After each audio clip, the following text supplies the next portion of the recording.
اعوذ باللہ من الشیطان الرجیم بسم اللہ الرحمن الرحیم۔ اردو سٹوریز وظائف آپ کے ناظرین، السلام علیکم ورحمۃ اللہ وبرکاتہ۔ اس نمبر 17 آخری قسط بدلتے رشتے۔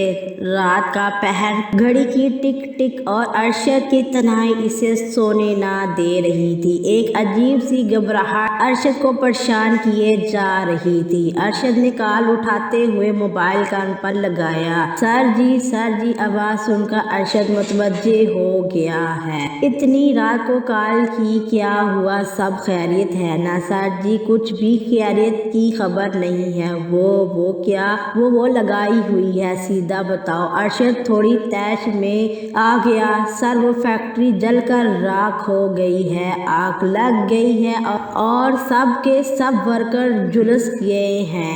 آپ کا نمبر نہیں لگ رہا تھا، آپ جلدی پہنچیں کیا؟ ارشد شدید حیرت اور رنج میں مبتلا ہو گیا اور گھر سے فوری نکل پڑا، رکشہ کرواتے ہوئے۔ چلو بھائی جلدی چلو، کدھر جانا ہے بھائی؟ وقت بہت ہو گیا، اب نہیں جا سکتا۔ اس کا جواب سن کر ارشد مزید آگ بگولا ہونے لگا کہ خیال آیا یہ وقت غصے کا نہیں ہے، خدا کا واسطہ ہے لے چلو، بہت بڑا مسئلہ بن گیا ہے۔ ارے بھائی کچھ بتاؤ تو، جانا کہاں ہے؟ ارشد پاگلوں کی طرح اپنی فیکٹری کا پتہ سوچنے لگا، اسے کچھ یاد نہیں آ رہا تھا۔ وہ ادھر سے مما، وہ بھائی صاحب نشہ کیا ہوا تھا جو اپنا پتہ ہی بھولا ہوا تھا۔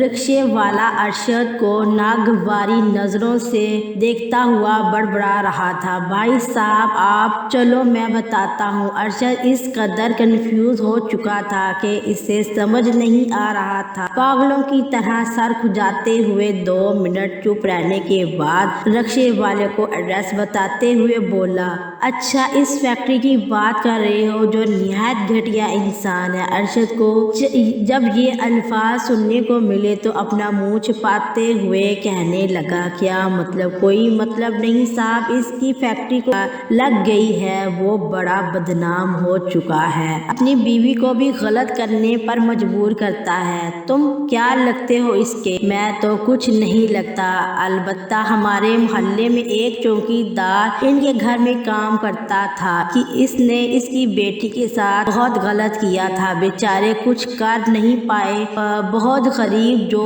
ٹھہرے۔ ارشد جیسے جیسے سن رہا تھا ویسے ویسے منہ چھپانے لگا۔ لو صاحب جی آپ کا ایڈریس آ گیا، دیکھو اس کی بربادی کس طرح ہوئی ہے۔ ارشد چپ چاپ رکشے والے کو پیسے دیتے ہوئے چل دیا۔ ہر طرف کوہرام مچا ہوا تھا، ایمبولینس اور آگ بجھانے والی گاڑیوں کے سائرن مسلسل بج رہے تھے۔ ارشد اپنی بربادی اپنی آنکھوں کے سامنے دیکھ رہا تھا، اتنا مجبور کہ کچھ کر بھی نہ پا رہا تھا۔ آنکھوں میں آنسو لیے فیکٹری کو بناتے وقت کے حالات اس کی نظروں میں تھے اور پھٹی پٹی نظروں سے چاروں طرف دیکھ رہا تھا۔ اس کے کانوں میں کچھ سماعت سنائی دی، سر فیکٹری میں تمام لوگ شہید ہو چکے ہیں اور مالک کا کوئی اتا پتہ نہیں چل پا رہا، وہ سارے مکان بیچ کر نہ جانے کدھر چلا گیا ہے، کوئی نوٹیفیکیشن۔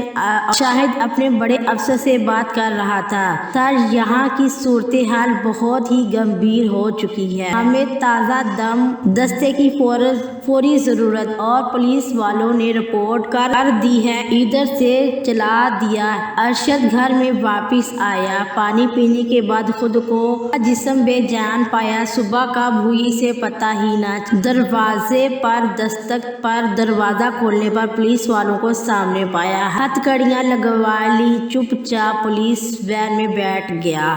سر یہ بیل کے کاغذات ہیں۔ 2 دن کے بعد اسے اپنی کانوں میں نگینا کی آواز سماعت ہوئی، جلدی سے اپنی جگہ سے اٹھ کر باہر جھانکتے ہوئے نگینا کے سامنے گڑ گڑانے لگا، مجھے بچا لو، اللہ کا نام ہے مجھے بچا لو۔ نگینا یہ سب کچھ سن رہی تھی۔ نگینا کا بھی دل تھا کہ اسے گلے سے لگا کر تسلی دے، مگر وہ ایسا نہ کر پائی۔ وکیل ساتھ تھا، آ کر ارشد کو گھر لے گئی۔ ارشد تمہیں تمہارے غرور اور تکبر کی سزا